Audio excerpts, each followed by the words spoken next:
Assalamualaikum warahmatullahi wabarakatuh. Balik lagi di Creative Channel.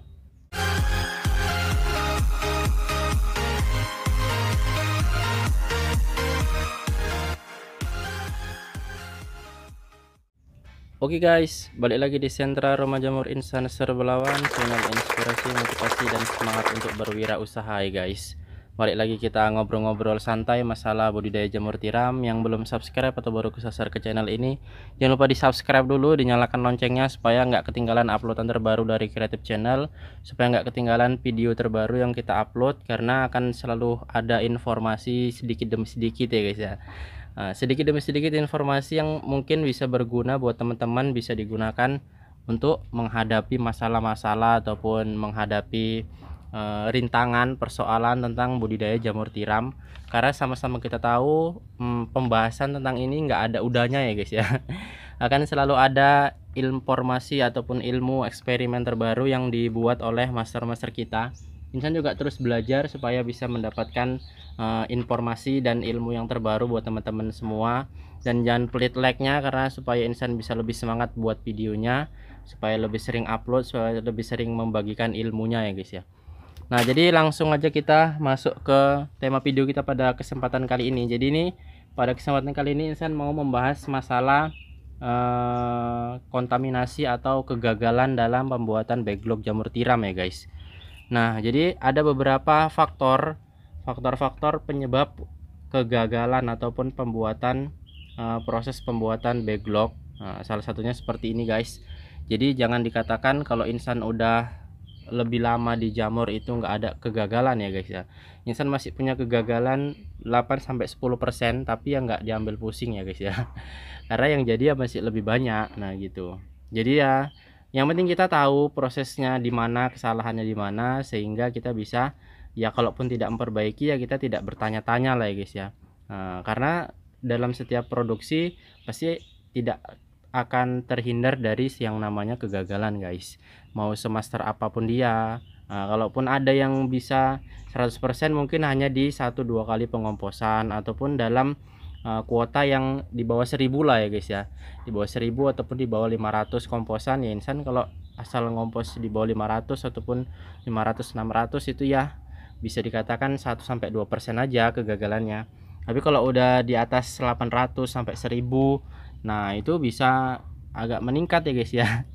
Karena itu tadi guys, satu Insan kerjakan sendiri, kemudian ya jadi mungkin kurang apa lagi sih ya, kurang fokus, saatnya kurang fokus ya hasilnya kurang maksimal.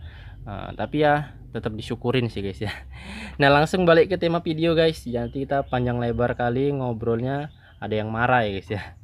Nah, jadi kita akan bahas dari yang pertama adalah proses pengomposan, nah ataupun pencampuran media. Nah, jadi di sini nggak walaupun prosesnya ini awal, tapi nggak terhindar dari risiko kegagalan. Jadi dari awal-awal itu memang udah harus fokus kita dalam mengadoni ataupun mencampur medianya, terutama dari pencampuran airnya guys, karena di situ ada risiko kegagalan jika kalian mencampurkan air ataupun mencampurkan nutrisinya tidak rata ya guys ya.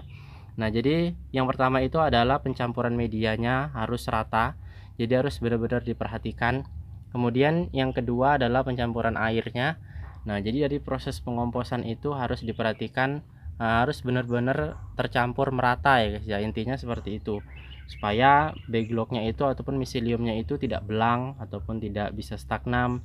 Nah, kemudian yang kedua adalah proses sterilisasi. Kalau proses sterilisasi udah sering kita bahas, dan itu menjadi momok ya guys ya, menjadi ketakutan pertama ketakutan terbesar dalam proses pembuatan backlog jamur tiram. Rata-rata mereka paling takut di proses sterilisasi karena terlalu banyak resiko, terlalu banyak jawaban atas masalah itu. Sterilisasinya kurang matang, padahal penyebabnya sebenarnya lain ya guys ya. Jadi harus diketahui berapa sih ataupun bagaimana sih kadar tingkat kesterilan dari si backlog ini, berapa jam, kemudian di suhu berapa. Nah, seperti itu guys. Jadi di video kali ini mau Insan berikan sedikit standarnya buat teman-teman supaya lebih paham lah ya guys.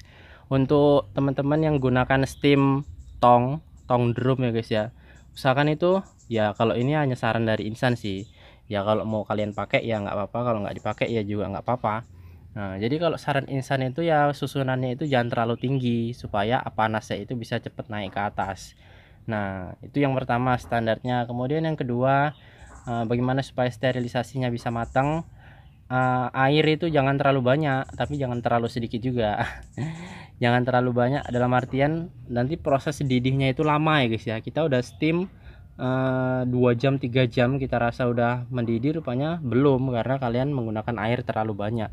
Nah jadi proses ataupun kebanyakan tingkat kadar airnya itu dalam sterilisasi juga harus kalian perhatikan supaya bisa dalam waktu 15 atau 20 menit mendidih, dan mungkin setengah jam itu uapnya udah sampai ke atas. Makanya seperti yang Insan bilang, Insan steam itu sekarang udah 1,5 jam, 1,5 jam. Tapi kalau Insan ditanya lebih aman itu ya 3-4 jam lah. Kalau Insan kan memang karena sudah bukan sudah pro ya guys ya, tapi sudah terbiasa seperti itu. Sudah ditaksir lah kalau apinya kira-kira besar ya Insan buat 1,5 jam 2 jam. Nah tapi kalau sering Insan tinggal-tinggal atau kayunya basah, mungkin ya Insan sampai 3 jaman juga. Nah seperti itu demi keamanan ya guys ya. Wah jamur kita jatuh guys.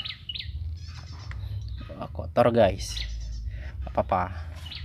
Nah itu tadi dia proses sterilisasi. Kemudian kalau dari versinya Insan sih jangan langsung diturunkan ya guys ya, nanti panas sekali tangan kalian. Mungkin dibiarkan 3-4 jam. Kalau Insan sih sampai 1 malam Insan biarkan di steamnya itu, jadi 1 hari hanya 1 kali proses steam. Nah jadi benar-benar panasnya itu bisa tahan lama sampai 1 malaman. Nah itu dia kalau proses sterilisasi dari saran Insan. Kalau kalian teman-teman ada yang proses menggunakan bunker ataupun menggunakan aliran uap panas, nah itu bisa lebih lama lagi, karena pasti kan kalau kita mengalirkan uap panas otomatis kita menggunakan air yang jauh lebih banyak guys, karena titik didihnya itu akan lebih lama. Nah, jadi ada kelemahan dan kelebihannya masing-masing sih guys, tergantung dari teman-teman mau pakai cara yang mana. Itu dia dari proses sterilisasi atau steamer yang biasa kita bilang ya guys ya. Nah setelah itu kita masuk proses ketiga, inokulasi. Nah yaitu faktor kegagalan pembuatan lock saat proses inokulasi itu biasanya terjadi akibat kurang steril aja ya guys ya. Kurang steril di alat, kemudian di tangan, di pakaian, di tempat. Kemudian kalau menurut Insan sih udara sekitar itu juga perlu dibersihkan. Ya dalam artian nafas kita juga ini bisa mengandung uap jamur ya guys ya. Jadi kan kita bernafas ini bisa mengandung uap. Jadi kalau pemula Insan sarankan pakai masker lah ya guys, supaya nafas kita juga terkontrol. Jadi ya benar-benar kalau pemula itu dijaga lah kesterilan, jangan diikuti yang sudah barbar guys. Tapi kalau kalian nanti udah mahir dalam inokulasi normal, baru kalian bisa coba sedikit barbar. Nah itu dia guys untuk masalah inokulasi. Jadi sebagian ada yang pakai api, sebagian ada yang nggak pakai api, nggak masalah guys.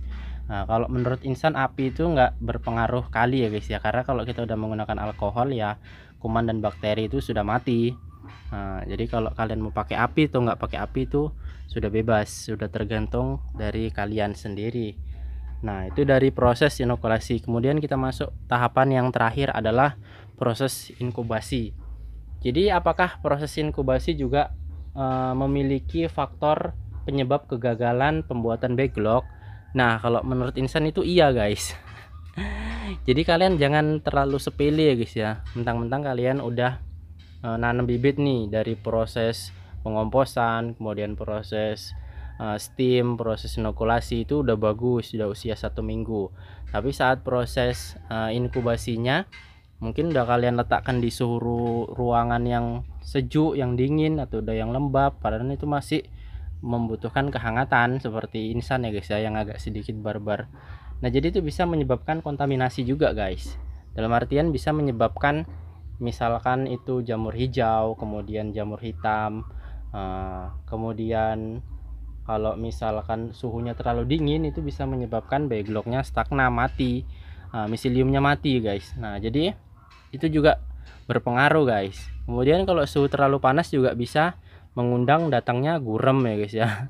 Kalau suhu ruang inkubasi kalian terlalu panas bisa menyebabkan kehadiran gurem. Jadi memang harus benar-benar diperhatikan suhu ruangannya. Suhu ruangan yang baik itu proses inkubasi adalah menurut Insan ya guys ya, kisaran dari 30 sampai 32 lah.